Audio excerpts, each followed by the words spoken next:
Ethan Reed arrived long before sunrise, the sky still bruised with the last shades of night as he stepped off the bus and tightened his worn jacket against the early morning chill. The city was quiet at this hour, humming faintly like it was still waking up, but inside Ethan's mind the noise never really stopped. Calculations about bills, Lily's school supplies, the rising rent, how many extra shifts he could reasonably take without collapsing. He pushed those thoughts aside as he walked toward the towering building where he worked. Its glass facade caught the first whisper of dawn and reflected it like a promise. He'd always found it ironic, a building full of people who earned more in a month than he made in a year, shining like a symbol of opportunity he wasn't allowed to touch. The revolving doors sighed open as he stepped in. The lobby smelled faintly of lemon polish and artificial lilies. By the time the executives arrived in their sharp suits and sharper attitudes, the place would already be flawless, and none of them would ever wonder who made it that way. Ethan didn't mind the work itself. Cleaning was simple, predictable. Life didn't give him many things he could control, but a dirty floor that he could fix. That he tapped his ID badge, even though security barely glanced at a man in a janitor uniform. Nobody questioned what they didn't see, and Ethan was good at not being seen. He walked into the supply room, flicked on the light, and gathered his tools: mop, cart, fresh trash bags, sanitizer. With practiced ease, he made his way to the 27th floor, the executive wing, where he'd been assigned for the morning.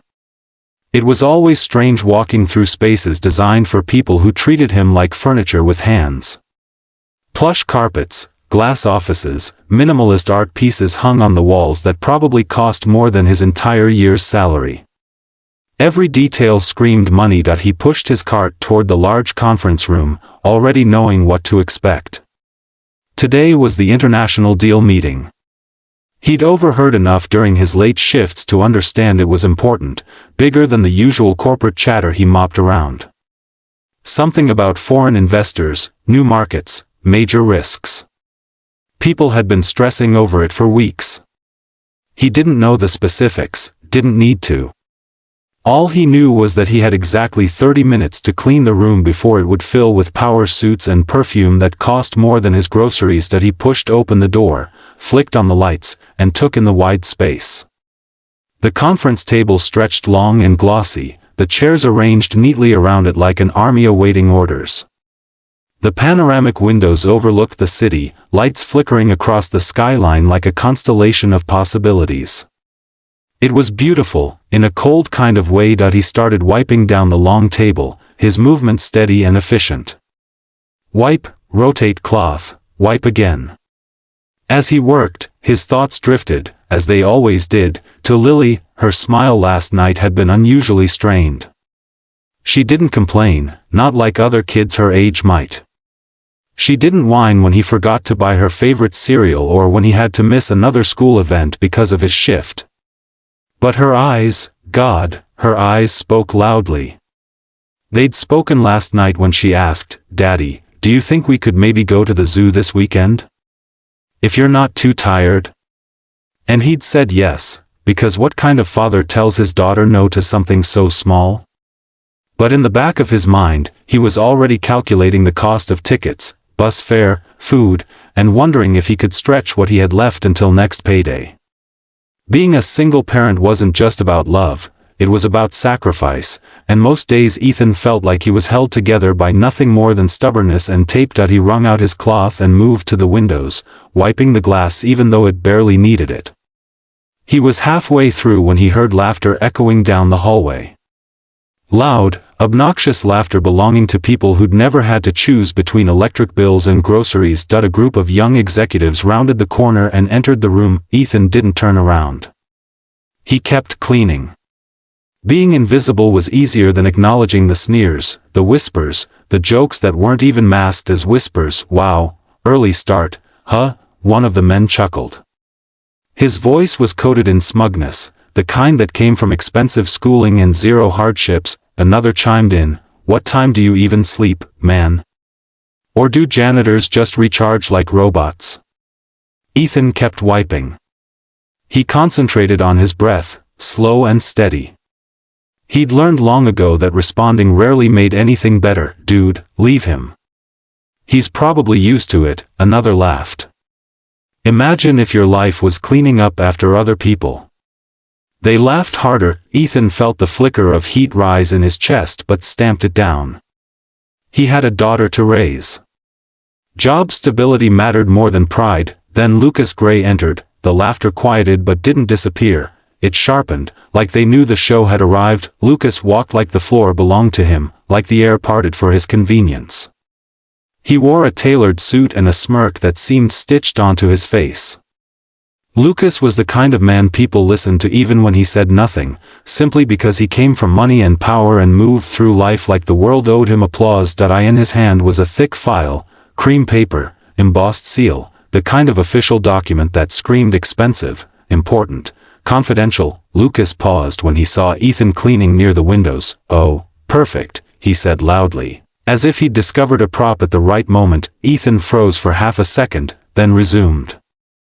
Wiping, Lucas strode forward, heels clicking with purpose, and slapped the file onto the conference table. The sound cracked through the room. "Hey," Lucas called out in a tone dripping with mock friendliness. "Janitor."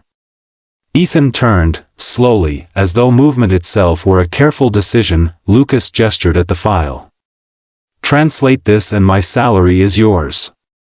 His friends erupted into laughter, slapping each other's backs, delighting in the cruelty of the moment. Ethan looked at the file, then at the group of men who leaned against chairs with smirking lips and gleaming eyes.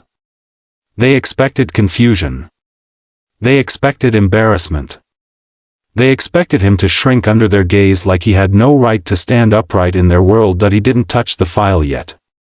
He simply let his gaze rest on Lucas. Calm. Steady. Lucas raised an eyebrow. "What? Too hard? Or do you clean better than you read?" Another round of cruel laughter. Ethan let the noise wash over him, an old familiar storm he'd weathered too many times. But inside him, something shifted, a quiet decision rising like a tide. He stepped toward the table slowly, each movement deliberate, almost too controlled. The laughter died down slightly as the executives watched him, expecting the spectacle they'd created. He placed the cleaning cloth aside, then he opened the file. The pages were densely printed, filled with rows of text in a foreign language, complex, textured, elegant characters that twisted across the page. It was not a language one simply recognized. It was a language scholars spent years mastering. The executives saw it and chuckled knowingly. "Dude, he's not gonna get anything. He probably thinks it's Chinese."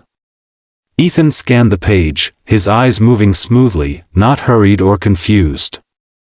His heart didn't pound. His palms didn't sweat. Speaking this language felt like slipping into an old familiar coat, one he hadn't worn in years but still fit perfectly. Lucas crossed his arms. "Come on, Janitor. Wow us." And Ethan, for the first time that morning, looked directly at him. Their eyes held. Then Ethan exhaled slowly and began to speak, not cleaning instructions, not English, not hesitation, but a fluent, precise translation, intonation perfect, rhythm flawless, every syllable landing like a revelation. The room fell utterly silent. No laughter, no whispers, no shifting feet, just stunned, suspended disbelief. Ethan continued reading, his voice steady, his tone almost soft, as if he were reading a bedtime story. But the meaning of the words he translated cut sharper than knives.